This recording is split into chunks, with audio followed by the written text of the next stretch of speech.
Blessings, fam. Jesse Tree here. Just been skating, so it's kind of worn out, huffing and puffing. But yeah, just wanted to connect with everyone today, share some thoughts. It's a pretty crazy time right now.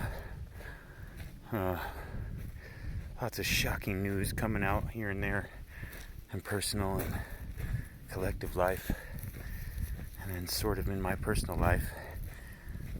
Just some allegations were just made against my breatharian Qigong teacher, Elitom el Amin, to the extent that he sort of sexually assaulted some women, groping them inappropriately or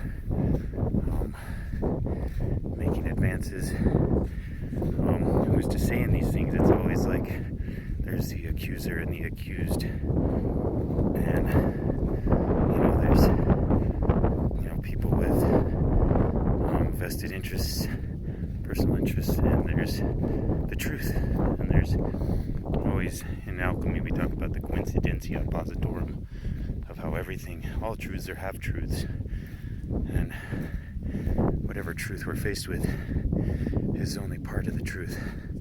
To be open to that. So I had heard about Elitom's previous sexual assaults. He admitted them. He asked for thanks. I took that to be a sign of integrity, that he cared about those women and meant to make things right. Athena Starseed's recent video explains how that came to be. She sort of prompted him to do that, according to her side of the story.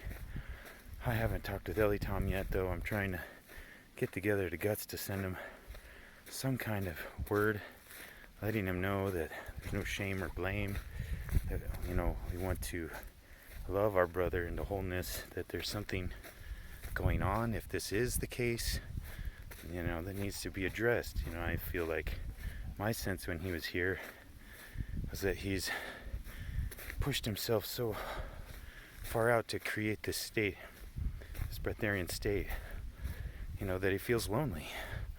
It's pretty natural. I know I go through it on a personal level with my family, and he told me to eat with my family once a week, and it's helping with that connective feeling. So I'm trying to hold that loving space for him at the same time as, acknowledging that there may have been something there. And, I have some triggers there because I was raised by a single working mom, and my sister, and my wife and them, they're like some of my heroes in this life. And so I move into protective stance, and I want to just put this out there, or just at least voice my thoughts, even if I don't share this, that everything's not always cut and clear, and that the light will illuminate and show, as the light does, what's in the dark and what needs to be healed. And so just offering the love vibration to Elitom, as well as the ladies who may or may not have been sort of victimized.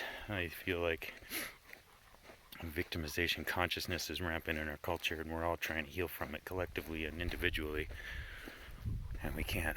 We have to include all of our brothers and sisters to be in wholeness, and so don't want to shame or blame Elitom, but I do want to sort of call this to attention, and that this is something he kind of explained.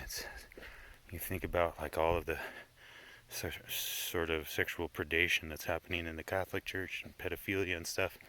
It's this sacred thing is connected to this sacral floor, to your sexual energy, your creative energy, the divine experience, as the Kundalini raises up into your head, and you experience like a Christ consciousness.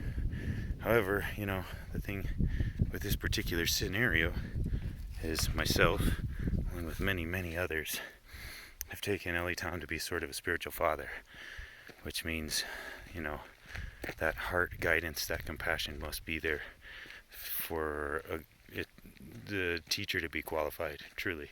The breatharianism's a skill set, but it's just a showing of the ripening of your pranic and yogic powers, the development along the path. And the real goal is a compassionate, loving, Bodhi heart in my mind.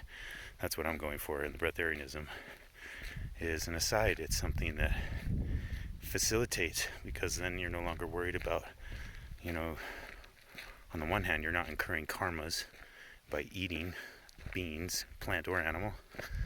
And on the other hand, those karmas are not accumulating in your body physically, And on the other hand, come on, pups. Come on, Shadow. Here, boy. Oh, there he is. Good boy. So, and then on the other hand, this whole thing of I don't know, I kind of lost my train of thought there, but just that opening the heart is the great work. The pranic powers are tools. It's something so you no longer fear needing to nourish yourself. You can focus your time and energy on working on your inner world and meditating and opening this Bodhi heart, and then maybe doing direct action in the actual world, with living beings in a loving vibration. So that's my goal. I just want to clarify my thoughts and feelings to Elitom, to myself, to the pranic community, that for me it's about love vibration. I think we all feel that. I think Elitom feels that. And I think we need to love him through this right now, because that's sometimes what it takes. Real love shows up when it's hard, not just when things are nice and smooth and easy. So, all right. Much love, everyone. Blessings and wellness, wholeness, and balance.